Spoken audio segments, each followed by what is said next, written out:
Bonjour, mon nom c'est Per de Jong, je suis professeur à l'école de guerre économique depuis 14 ans et je suis en charge des techniques de pénétration des marchés émergents ou des marchés internationaux.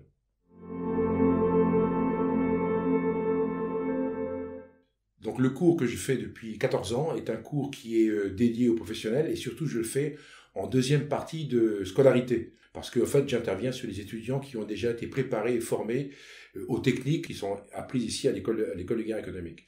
Mon activité, donc pédagogiquement, l'objectif global que j'ai dans ce cours, c'est de connecter l'intelligence économique telle qu'elle est apprise théoriquement à l'école avec un monde réel. C'est que le monde, en fait, le monde émergent, le monde international, les marchés internationaux, et l'objectif est donc de bien expliquer, que les étudiants comprennent bien les techniques de pénétration de ces marchés en utilisant les trois savoir-faire principaux de l'agence économique qui sont la veille, l'influence et bien sûr la sécurité.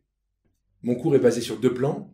Le premier, c'est s'approprier un pays ou une région, des régions asiatiques ou la Chine ou la région Afrique, et de bien comprendre ces pays, d'en maîtriser tous les tenants, les aboutissants. Ça, c'est la première partie de mon cours et qui est fondamentale parce que c'est ça qui donne de l'aisance globale à quelqu'un qui pratique l'intelligence économique. Ça, c'est la première chose. Deuxième partie, qui est extrêmement importante, c'est d'adapter le savoir-faire initial de l'étudiant, un métier qu'il maîtrise, le droit, la finance, n'importe lequel, et l'adapter au métier de l'intelligence économique, qui est un métier particulier. Un exemple, la rédaction d'une étude ou d'un rapport en IE n'est pas un rapport de sciences politiques. Donc, bien évidemment, il faut ramener ce savoir-faire. Donc, que l'étudiant, lorsqu'il sort de l'école, soit capable, en fait, d'intégrer son background précédent à un background, je dirais, actualisé, qui est l'intelligence économique. Qui, de toute façon, ne correspond globalement qu'à une seule chose, en tout cas dans mon cas, c'est d'établir un rapport de force favorable pendant un temps donné. Donc, c'est les trois principes de la guerre de Foch. Le premier principe, c'est l'économie des moyens, la liberté d'action et la concentration des forces.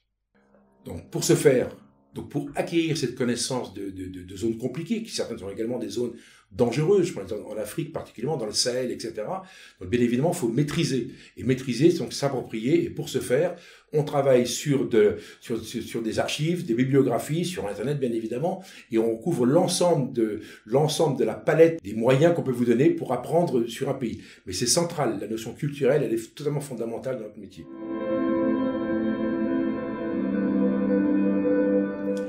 Si je pouvais résumer l'IE en quelques mots, pour moi, l'intelligence économique, donc l'IE, c'est vraiment un sport de brute pratiqué par les gentlemen, comme le rugby. Donc l'objectif de mes cours, c'est de développer l'agressivité et la capacité à conquérir des marchés. Donc de comprendre ces rapports de force et d'établir toujours un rapport de force favorable. C'est ça l'objectif. Et à l'école, ça fonctionne bien, puisque aujourd'hui, l'ensemble de la formation à l'école de guerre économique est une formation qui est globale et qui permet à un étudiant qui ne maîtrise pas ces techniques de sortir de l'école en les maîtrisant à minima pour pouvoir être compétitif dans cette espèce de guerre totale, de guerre économique mondiale totale.